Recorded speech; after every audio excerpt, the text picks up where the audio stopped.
So before I close up the base of the camera, I need to wind one full turn of tension onto the film advance at this point. See if I can prop this up on something. That might do it. So what do I need to achieve? Well, I need to get the lock lever up and out of the way, so I'll just lift it up and push it to one side. My release lever, I'll need to pull that back out of the way. Taking another pair of tweezers, I'll revolve this one full turn.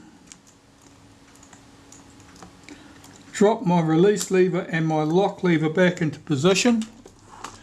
And then be very careful not to touch anything at the top of the camera while you're putting the chrome trim on the base plate. So taking my chrome trim,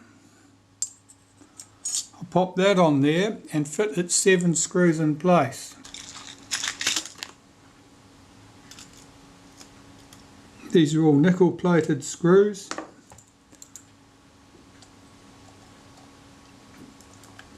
Because this is all sitting in a fairly precarious state at the moment,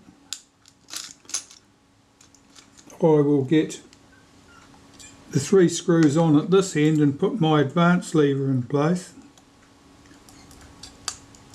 And once my advance lever is on there, the film advance can't unwind. It can't lose its tension.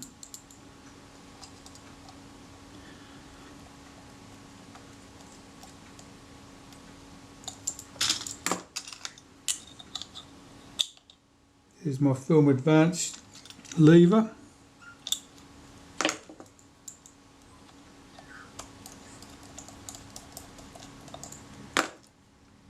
Now you can easily get by with 2 screws only in this lever at this stage.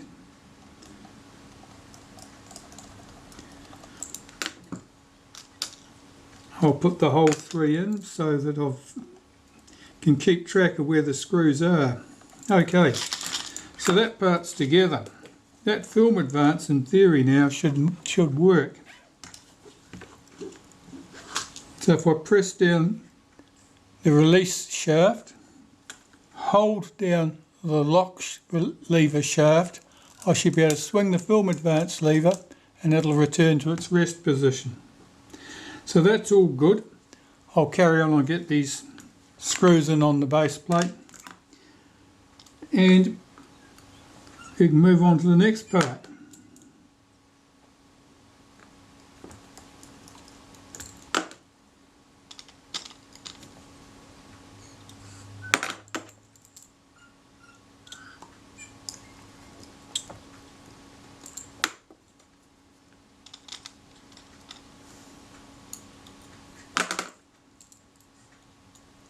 If you clean all of your components, including the screws, in an ultrasonic cleaner, they may well come out so clean and shiny that you find it difficult to tell the chrome screws from the nickel plated screws. But the chrome screws have a much bluer colour than the nickel. If you look at it long enough, you'll notice the difference. Okay, so far so good. Okay, to carry on, I'll just check I've got these 2 screws tight on here. No, I haven't yet. The chrome trim plate at the top of the camera can go in place. Sits on like that. It only goes round one way. It's pretty hard to mistake that.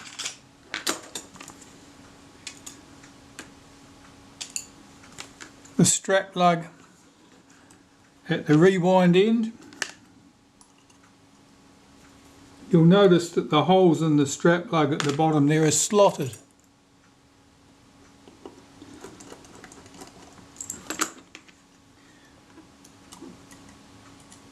I've found from experience that the correct position for that bracket is pushed as far towards the end of the camera as possible, so that the bracket is hard up against the screw heads.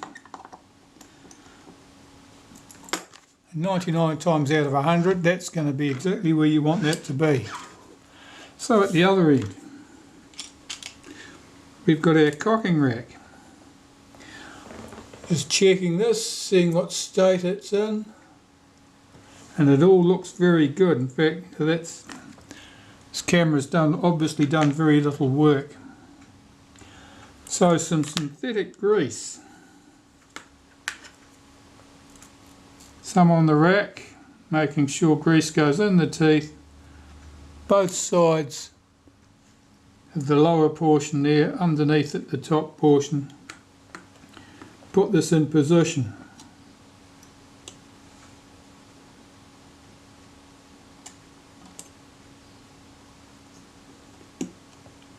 I just turned this little gear on the front here just to make sure that the gear was engaged with the rack at the back there.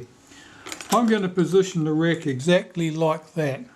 First tooth is engaged with the gear here, the second tooth is just starting to be engaged. I think that's going to prove to be the correct spot to put that. Now this camera had a little spacer washer sitting here, which would support the strap lug at this end.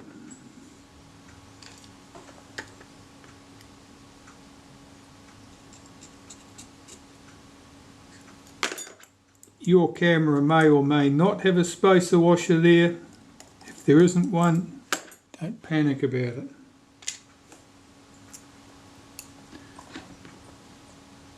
Now I haven't put any shims underneath this bracket at all. They may or may not be wanted. It's not uncommon for cameras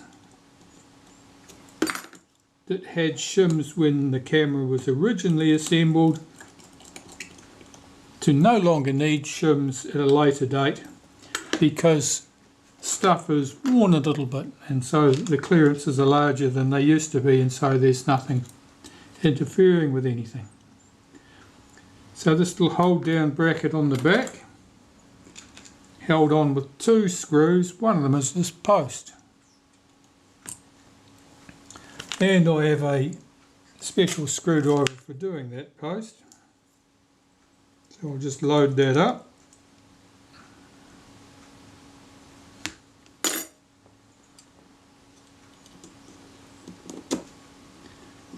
Run that into position. I'm not doing that up tight yet. I'll get the other screw in position.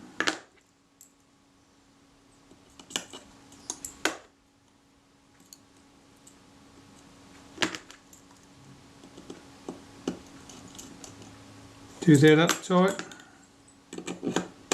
Do that up tight. Now I need to check the action of the cocking rack to see if it's smooth and moves without binding. So I'll press down the release shaft, hold down the lock shaft, move the film advance. It goes all the way to the end of the stroke. You can see it doesn't doesn't return by itself. So that there's undue friction somewhere, possibly at this end, possibly here. Let's slacken the screw off on that bracket, both ends. See if that makes a difference. No, it doesn't. So it tells me that most likely it's tight at this end. So I'll tighten those two back up. Slacken off that post. Slacken that screw off very slightly and try the film advance.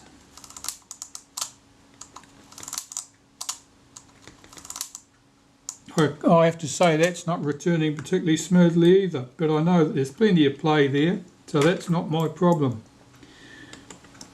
Let's slacken off these two screws as well and try again. No, it's still not returning very smoothly. I think we have another problem. Let's tighten this back up.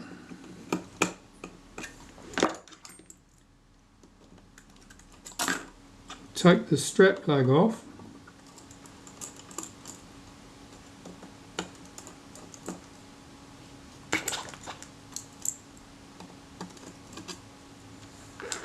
Careful not to lose my washer. Alright, I want to watch this rack closely. I think that we have too much friction at this point. I'm seeing virtually no play here, no backlash. So that means that the shaft here is too far this way.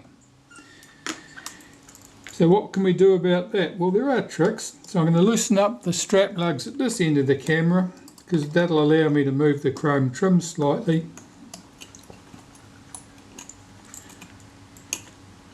And I can slacken that screw off, slacken its mate over there, move the shaft back. I'm pulling this shaft back towards the front of the camera, do the two screws back up, do up my strap lug again,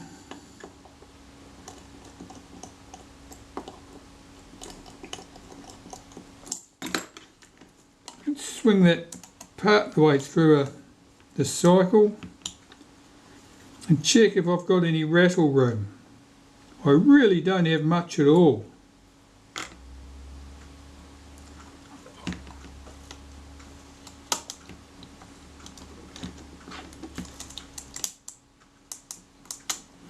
Yeah, there's an option here. The shoulder screw, there were two of them. This one here is what was called a service replacement. Now a service replacement had the head of the screw here was a slightly larger diameter, which means it pushed against this rack a bit more. I think the service replacement is not required in this camera with that particular rack.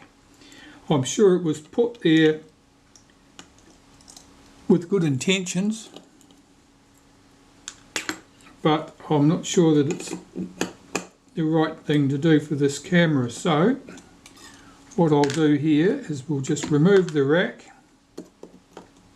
Yeah, that's certainly pretty snug there. I'm going to take that shoulder screw out, and I'm going to get one from my parts.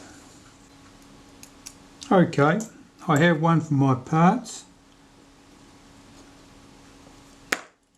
Now I'm pretty sure you won't be able to tell anything by looking at that, because there's not much difference between them.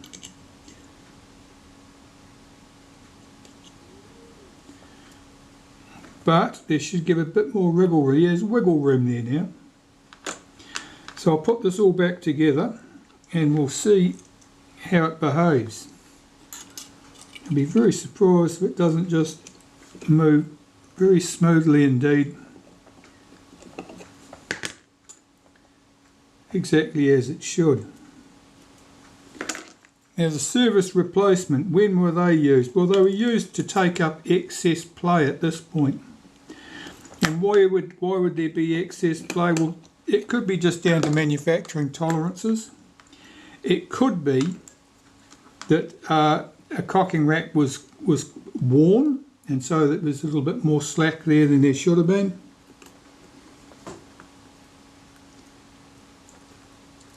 But I wouldn't be at all surprised if some technicians just didn't replace them as a matter of course with a service replacement in the belief that it was going to stop a problem somewhere in the future.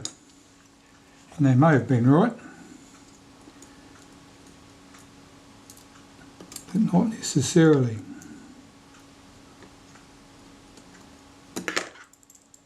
Let's get this screw in and see if this makes the difference.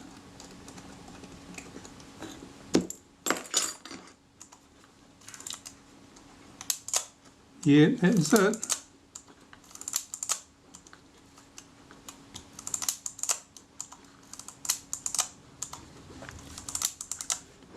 That's it, it's returning nicely now. We've got no shims or anything in place. Everything is tightened down, but it all moves correctly.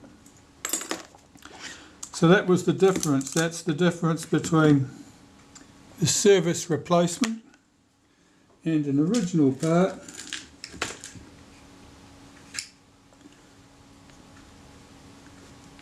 And it just means that the head on the original part was slightly smaller, so that there was slightly more room there against the rack.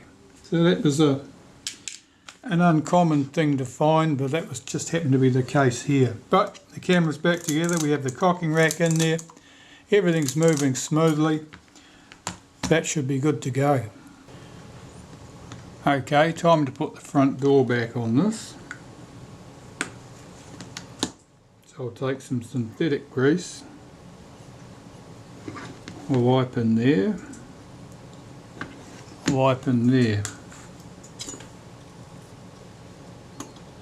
Slide the door into place, swing it around. Now there is spacer washers in this camera to stop, basically they're to stop rattle up and down on the door. Typically the thicker of washers, if there's multiple washers, the thicker one will go in the top position. I use the tip of my tweezers to line up the screw hole.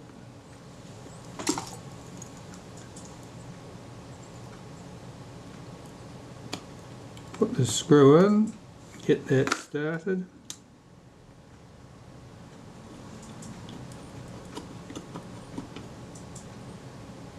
Snug that up.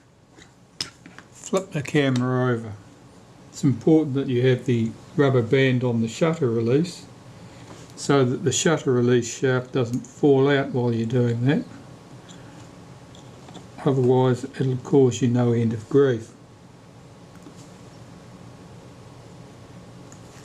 The thinner of the two washers I'm putting in at this point. Your camera may have one washer, may have two, may have three. The screw hole's not lining up very well.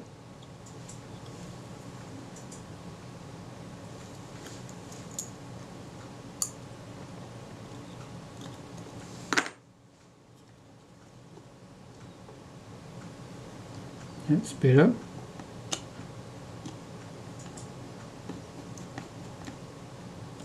Snug that screw up. Check the door opens and closes smoothly. And it does. So next up, get the leatherettes back on the camera. And before I do that, I'll start at the back, I think. I want to give it a last wipe down with a bit of naphtha to remove any greasy fingerprints.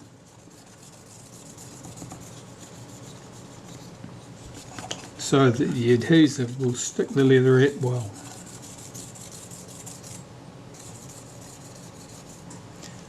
That's looking good. Drag in the leatherette and get some adhesive on it. I'll put it on this paper towel so that it's not getting sticky goo all over everything. Alright. Okay, this is the worst piece of leatherette to put on the camera because it's the largest and you're trying to get this evenly covered with adhesive and get it all spread out nice and smoothly and get it on the camera again before it cures or dries out. You need to make sure you've got good cover to the right to the edges of the leatherette. The leatherette's going to peel up. It always peels from the edges, nothing ever peels from the centre. So you need good coverage right to the edge. And at the ends, of course, one of these wraps round the hinge. One of them fixes to the end of the door, and at the hinge end, that's chrome brass. The adhesive will stick differently to there and it may not tack up as quickly, so make sure you've got good cover there. Once I've got even cover, I just tend to wipe over it to remove any excess like that. And picking up my leatherette, bring the camera back into the picture. This is your last chance. Make sure you've got the writing the right way up. Nothing more disturbing than a camera with the name on upside down. and get this seated on the back.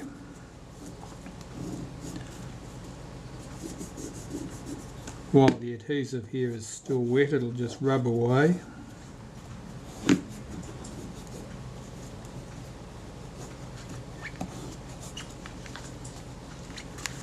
And a couple of Zeiss bumps here, if I'm very lucky, if I press them down they'll stick down. They may not, depends how stiff the leatherette is. You can warm it with a hairdryer, that'll soften the leatherette, and then you can get the bumps to stick down. Of course that's only a little bit fraught, because if you overdo it you'll end up softening the leatherette so much that when you press the bumps down you end up with a nice fingerprint embossed in the plastic forever.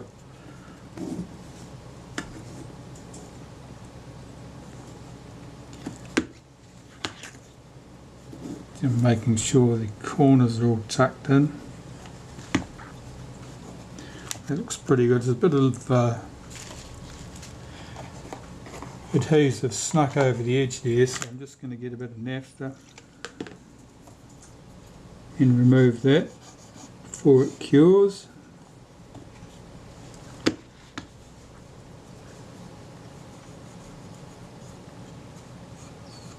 This corner's a bit rough, that's because it's been scuffed at that point. It's scuffed through the leatherette, it's scuffed through the paint.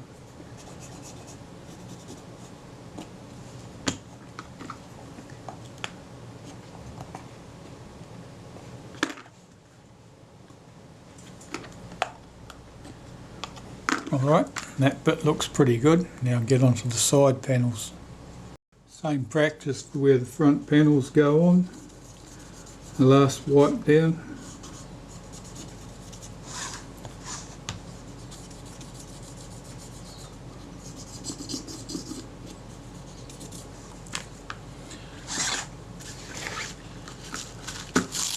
Bring in the leatherettes.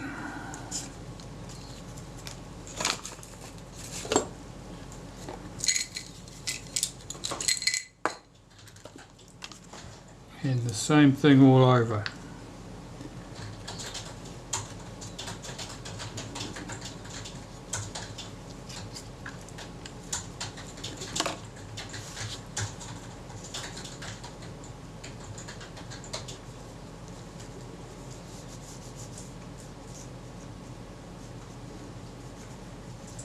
Making sure I've got even cover right to the edges, and particularly the corners.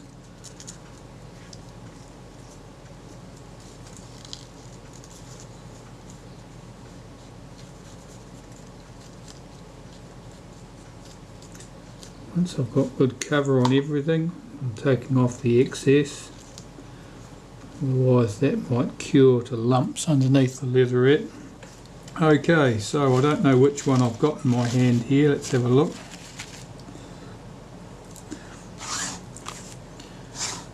Now, the embossed line goes to the top, so it must be this end of the camera.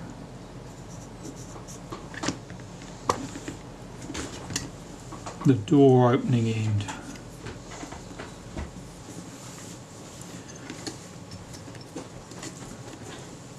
It's rubbing away the adhesive that's come around the surface, getting my leatherette tucked in properly. Unusually the leatherette looks a bit stretched here.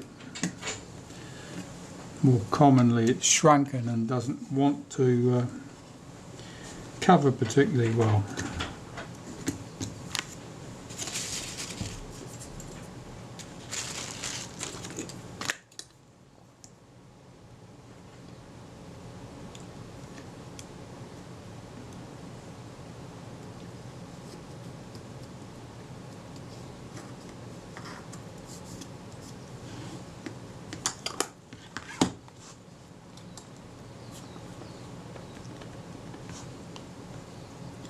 That looks pretty good.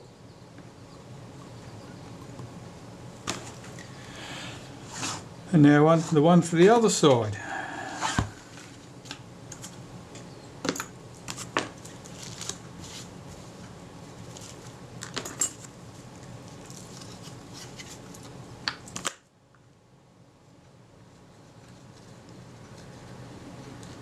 these two front panels, unless they are obviously loose,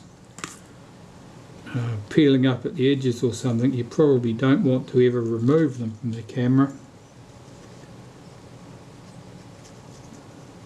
In this case they were loose, and that was because there was minor corrosion underneath the leatherettes, which is not at all uncommon.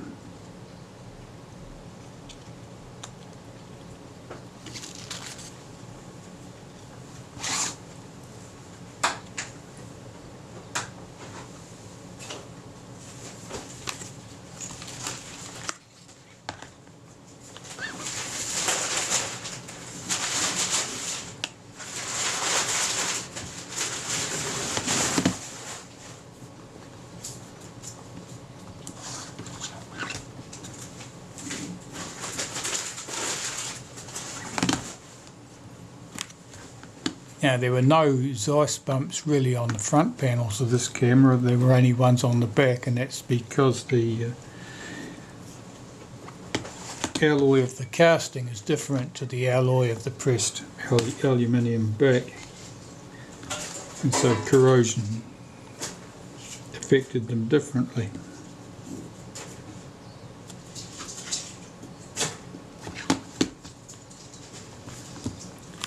Alright, that's our side panels, that's the back.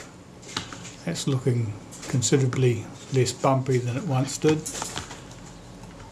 Leatherette on the base next. First thing obviously here is to remove our advance lever.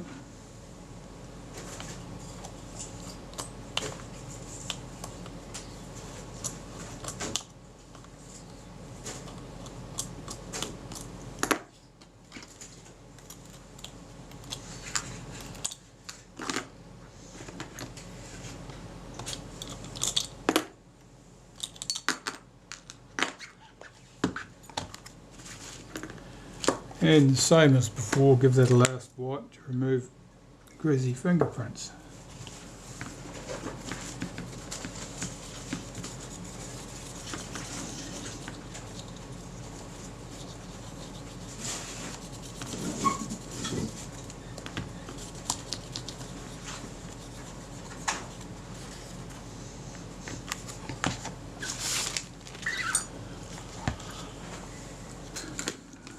The leatherette, these have all been scraped down and cleaned.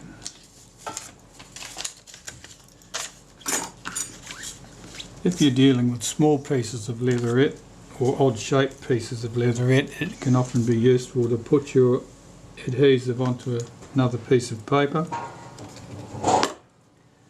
transfer it over with the toothpick. Gives you an opportunity to see you get it exactly where you want it.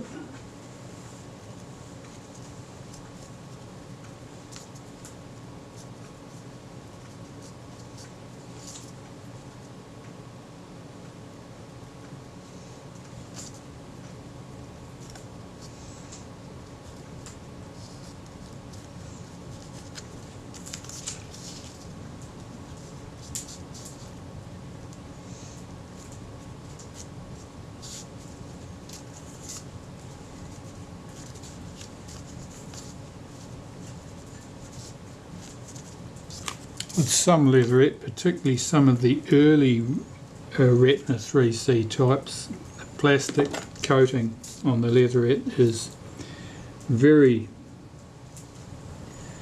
susceptible to damage from the solvent and the adhesive, so you have to be careful to not get any on the front of the leatherettes at all. This later stuff is much more tolerant of the solvent. That's pretty much it. Just a spot there. Okay, that's our piece of leatherette. Bring back in the camera.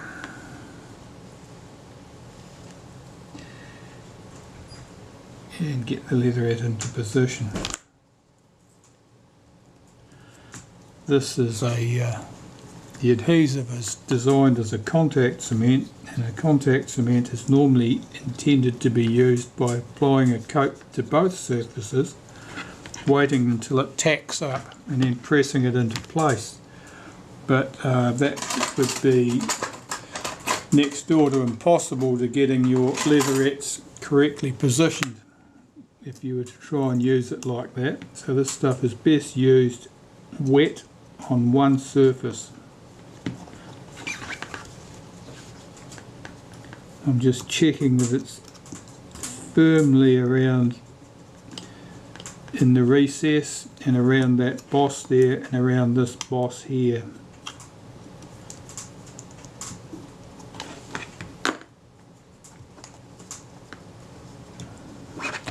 That's looking good, so we can put the advanced lever back on.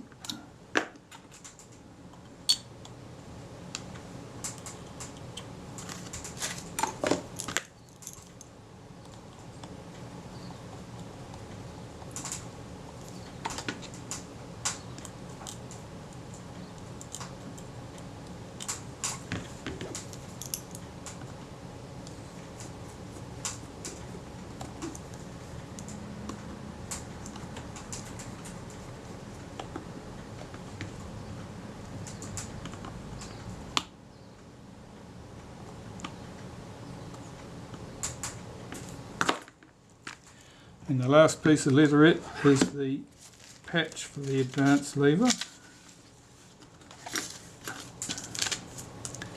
So here I will just put some adhesive on that piece of paper. Fix them up on the toothpick. Don't want that. Transfer it to my leatherette patch. Try and make sure I've got good contact right to the edges. It's nice and even. Full cover and no lumps and bumps.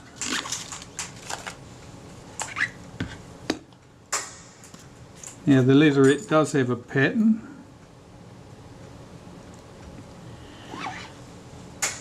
And you can see the grain of the cloth in the leatherette there.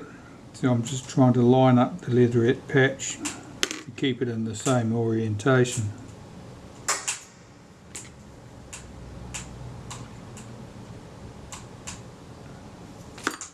That'll do, I think.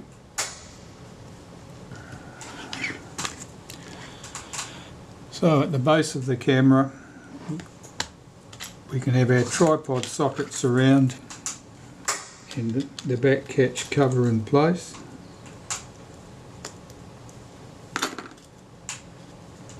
As you can see, I've done something out of order here in a minute and I'm going to have to try and sort it out. Right.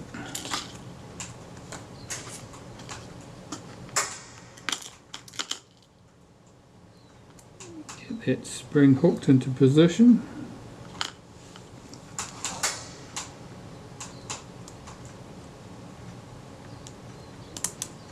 Lower that into place.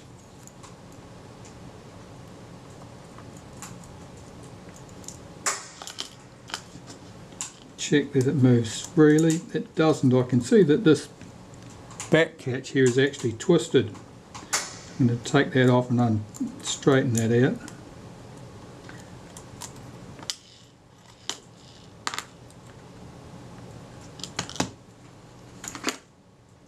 What's happened is it's been dropped and this piece has hit the ground, and as a result the end of this is twisted around. Get some pliers and straighten that up.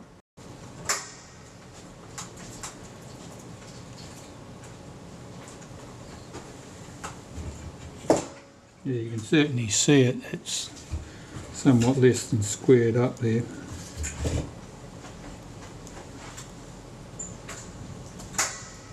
That may prove to be a problem. I think I need 2 pairs of pliers for that.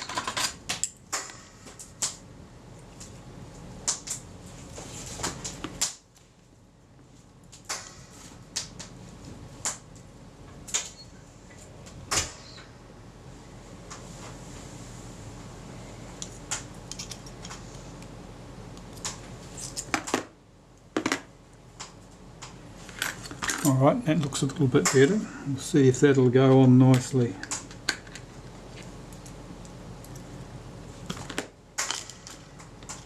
That damage would just have been caused by someone dropping the camera or slamming it down on a hard surface.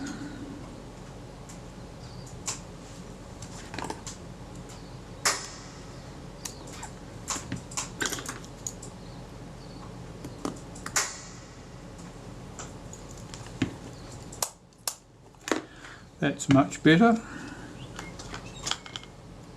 I'll get its mate in.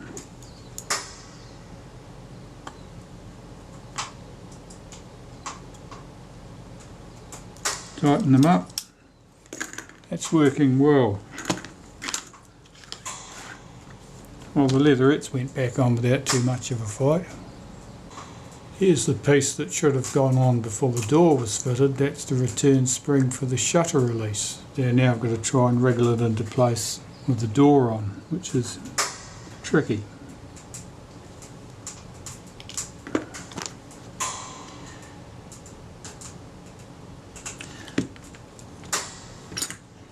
So I'll lift the rubber band off.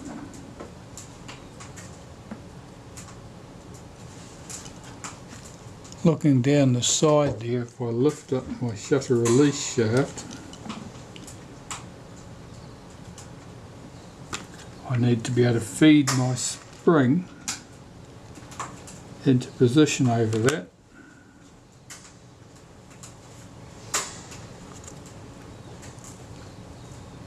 Without dropping anything.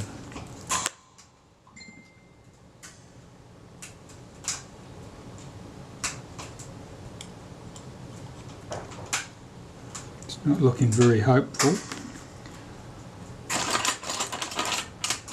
I'll try introducing that in there on the end of a length of wire. Well, unfortunately the camera wasn't running while I was doing that, but what I did was I used this long thin crochet hook. I put the spring over that, fed that in through the gap at the bottom of the door here under the hinge, and used the tip of a screwdriver to manipulate the spring from the shaft of this onto the end of the shutter release shaft. And then I was able to use the same thing to press the spring up far enough so it would drop into place. But it's a shame you didn't get to see that, but I can tell you it's the chances of me getting that back out from there without losing it is not worth the hassle, so I'm not going to take it out and show you how I did it. You'll just have to take my word for it. The spring is in there. And at that stage, with the leatherettes back on the camera, all the base of it closed up,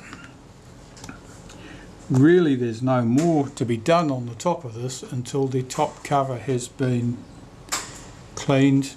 I've got to take the viewfinder and stuff out of it and clean that, and then that can go back on. And then of course after we've done the top cover, it'll be the shutter's turn.